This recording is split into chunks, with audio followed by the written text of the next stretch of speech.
Hey everyone, and welcome to the video. In this video I'm going to be going over some quick and easy kit bashing hacks that you can utilize when building your miniatures. I'll also be demonstrating two of my favourite villainy inks that I think work brilliantly in conjunction with each other, which you can utilise within your painting process. This process is also productive and practical for all you army painters.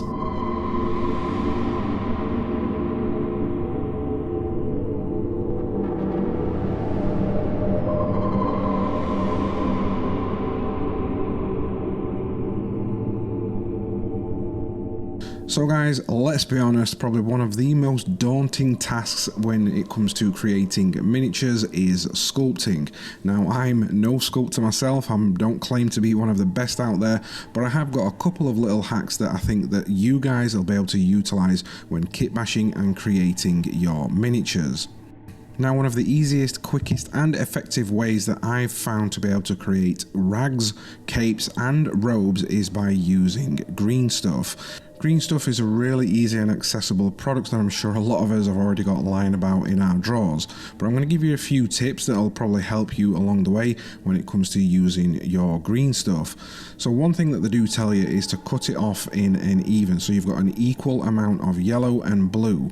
Now, because you do get quite a lot of working time with green stuff, one tip that I will give you, and it'll make it a little bit easier for you, it's a little bit more like modular and you can mold it a little bit easier and sculpt, is to use a little bit more of the yellow color than the blue. The blue tends to set it a little bit harder, a little bit faster, and again this comes down to personal preference. If you want it to set a little bit quicker, or if you want a little bit more working time, I'd recommend using a little bit more of the yellow. I also find that keeping it moist with water will help you along your way, and it'll stop it sticking to your hands and maybe some sculpting tools that you might have. Now, a really easy and quick and effective way that I've used in this video to create my rags is to firstly mix your green stuff together, so you've got it as it should be, it's all nice and mixed evenly.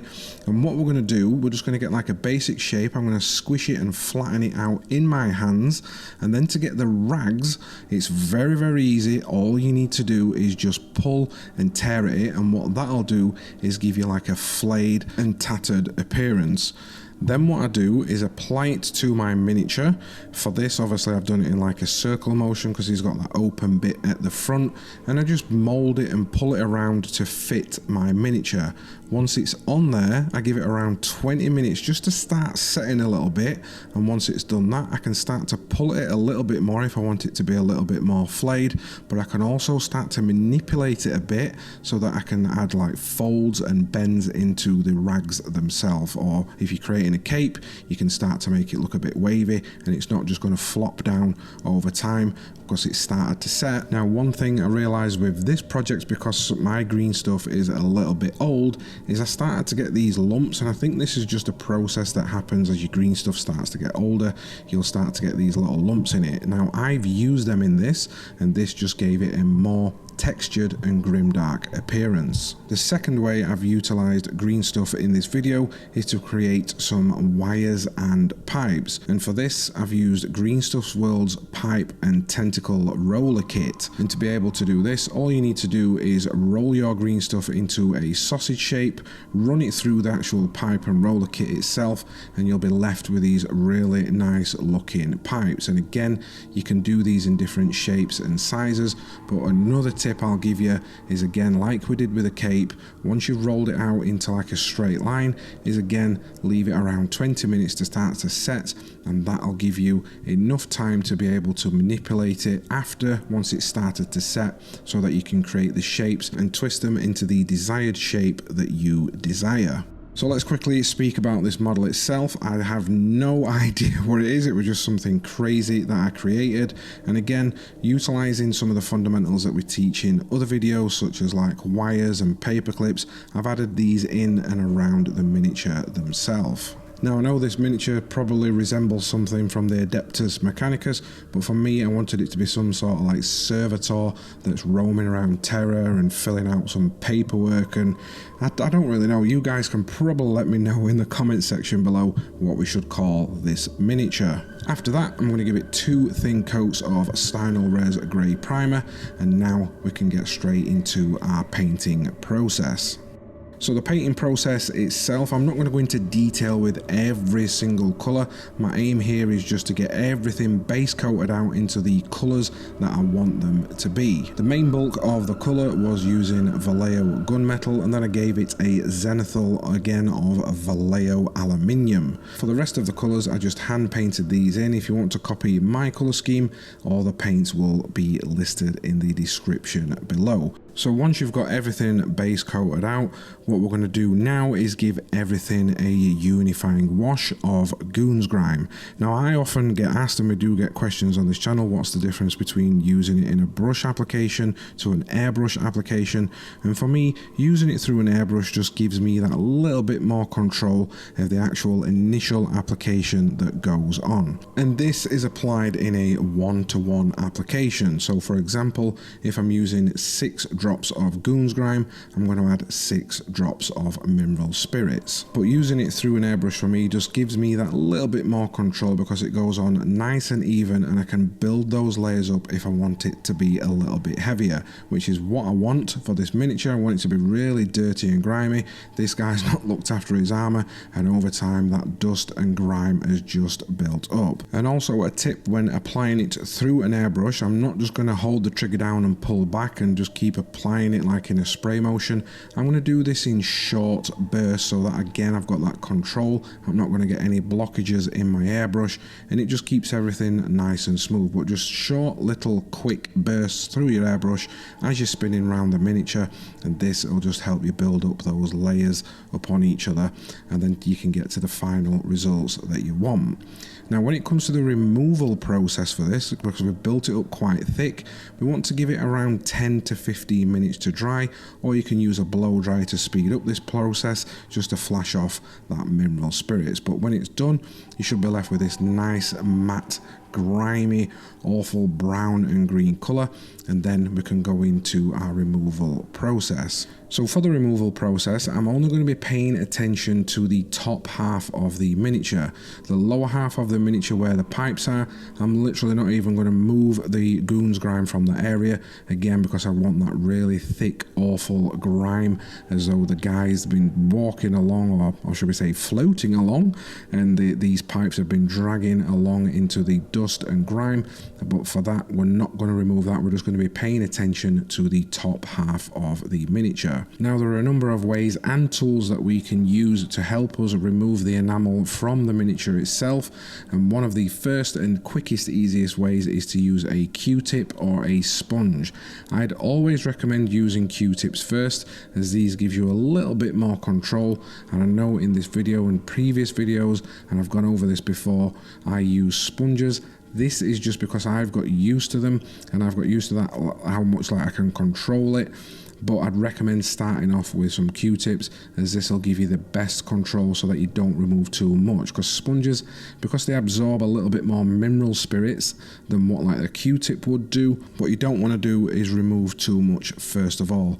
But over time you'll get a little bit more comfortable with it, and then maybe you can step up to starting to use the sponges. So the best way to remove the product from the miniature is to dip one end of your Q-tip or your sponge into some Mineral Spirits, dab it off on a little bit of a kitchen towel just so it's moistened a little bit. You don't want to oversaturate your Q-tip, but what we're going to then do is start to very gently dab away at the Goons Grime, which the Mineral Spirits will reactivate the Goons Grime, and then what we're going to do is flip your Q-tip round to the dry side, and this will just absorb that Goons Grime, removing it from the area that you desire. Now one little tip, because I'm going to go into that like heavy application with this, what you can do is start to push that pigment around a little bit more into the crevice areas, because I want it to build up a little bit thicker into the crevice areas. I'm like sort of pushing it as though you've got like a, if you imagine this shrunken down like a snow shovel, if you're clearing a path, but let's say you want the snow at the edge, you're going to start to not scrape it, but just dab it and move it along and push that Goons Grime and the pigment into the desired area that you want. Now once you've done that and you've removed the goons grime from the areas that you desire, we can switch over now to a brush, and this will just help you go into some of those harder to reach areas. Also, whilst I've got the brush out, if you want to add some streaks and remove it in a streaking motion to add some streaking effects to your miniature as though that grime started to streak down, especially down onto his cloak as though it's running down his rags, you can use the brush for that as well. And when all that's done and completed, you can get your blow dryer out again and make sure everything is dry before we move on to our next phase. Now that we've completed our unifying wash stage, and that's giving us some nice darker shadows, and it's also giving us some contrast and separated some of those panels, we want to push this a little bit more to deepen them up and even add some more contrast, and for that we're going to use Ichor of the Damned. Now, Ichor of the Damned is a special effects enamel that has been specifically designed so that you can control whether that dries gloss, satin or matte dependent on how much mineral spirits we use, and we're going to use these properties of the Ichor of the Damned to our advantage to deepen some of those shadows but also add some surface finish variation. If you want to learn more about surface finish variation, then please go over and check out a video by Dark Ages Workshop here over on our YouTube channel. So for the top half of the miniature, we're going to apply Ichor of the Damned in a 3:1 application. So we're going to use 3 parts mineral spirits to 1 part Ichor of the Damned. And I'm going to do this by putting some Ichor of the Damned onto a palette or a tile. I like to call these, again, my dry palette. I'm sure there's an official name for it, but I just call it my dry palette. And again, this is going to act a little bit like a wet palette, as you would do with your acrylics when you're mixing some water onto them. We're just going to do the exact same thing. So if you're going to mix your acrylic paint and dilute it with 3 parts water, we're going to do that to the Ichor of the Damned, but rather than use water on our dry palette, we're going to use mineral spirits as the thinning agent. So because we've used it in a 3:1 ratio, this will make it really runny, and it'll also dry satin to a matte finish. And I'm just going to apply it to the crevice areas on the silver metallic areas as a pin wash. And when you see me taking my brush away from the camera, at this point all I'm doing is just wiping off all that excess Ichor of the Damned, so I'm not overloading my brush with it. But what we can do is start to manipulate it, so if you get any overspill areas like you'll see in the video, I'm just going to control it and push any overspill areas back into the crevices. We don't need to do a removal process at this stage because we're controlling it, 1 with the ratios, and 2 because I'm wiping off any excesses and just pushing it back into those crevice areas. We'll not need to do any removal process at this point with a pin wash with Ichor of the Damned. And another advantage is because we've not let the goons grime fully cure, what it's going to do, that Ichor of the Damned, is start to interact and reactivate that goons grime, and it's going to play with it a little bit. So for some of the areas you'll get like a unique colour where the Ichor of the Damned is mixed in with the goons grime, and you'll get this unique colour. And also because it's mixing again with the goons grime, it'll also turn that Ichor of the Damned more matte. For the lower half of the miniature, as we spoke about surface finish variation earlier, what I'm going to do for the lower half is apply Ichor of the Damned neat straight from the pot, no thinning, and for this I'm going to do it in some streaking motion. Now this is going to act as some maybe like awful ichors that this miniature might have got leaking out of him over time. And just to finish this miniature off, I've also used Decay of Death on the lower half of the miniature.